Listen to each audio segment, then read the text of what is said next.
Jeff had another question about hitting and swinging, and I just done that video here a couple questions ago. But when did that epiphany come to me? And I've told this story a bunch of times, and I'll tell it one more time.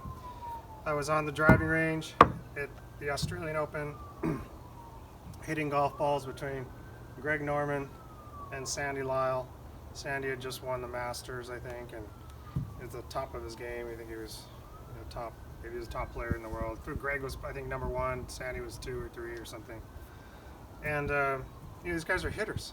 And I had a swinging protocol, and I had this, very kind of, late loading, delicate kind of swing, just timing everything down, straightening my right arm and just slinging the thing through, and this sort of late just swinging.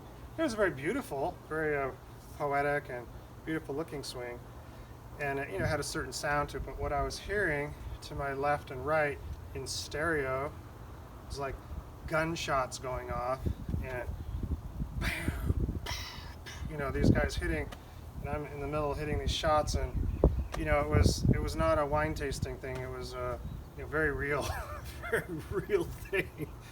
I will never forget that moment. And I just really, had to step back and just think, wow, I'm supposed to be beating these guys with this technique that I've got. The other thing too is that I learned later as I became a hitter, is that the hitting technique, it just traveled better. It was just very easy. It was just more muscular generated. Everything was firm and tight, and all I really had to do is just set up and just turn and hit. I think of like Nick Price. The way he looked over the golf ball. He would just sit there and just everything's just really just connected and muscular. Ian Woosnam. I'll say this. It was the next year. I was playing in the Australian Open again at Royal Sydney, and I think I've told this story, but I'll tell it again real quick. So Ian Woosnam was late for his tee time, I think, in the practice round or pro-am. I think it was a practice round, and had a time with some guys, and they said, "Oh, he's just coming in from Europe," and he flew in. His plane just landed, and so they were rushing him over to the course. He literally just flew in, got off the plane. It's a long flight in from Europe to Australia. Anyone that's done it knows. My body would be 3 or 4 days away from stretching out and getting acclimated and all this to where I could take my little dainty swing and make it all timing right and everything. And he just came off the plane into the taxi out to the course.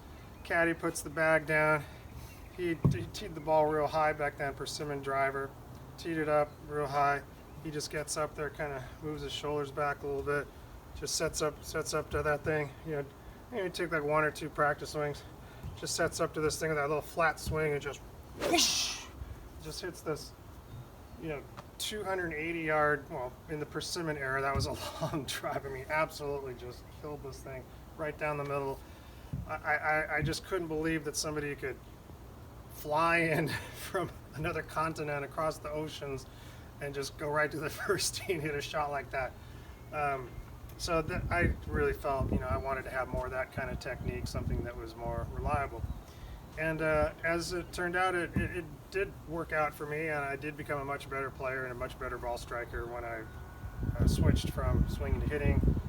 I had the understanding from the golfing machine, and I thank my teachers for Ben Doyle and Greg McHatton in particular, and teaching me so much about the golf swing and getting me to be able to think outside the box of conventional golf instruction.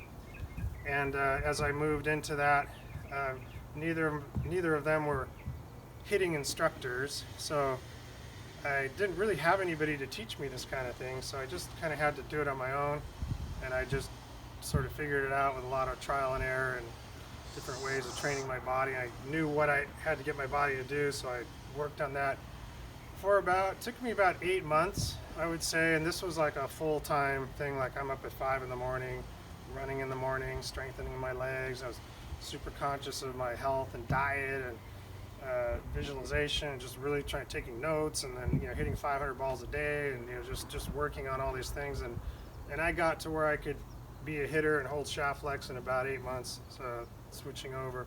most people will take probably a little bit longer than that to incorporate that into a full swing and everything. You can do it with the short shots almost immediately. But so that was my process, and yeah, so that's basically that question. When did that happen? Why did that happen? Well, that's the when and the why. Let's see at the next question.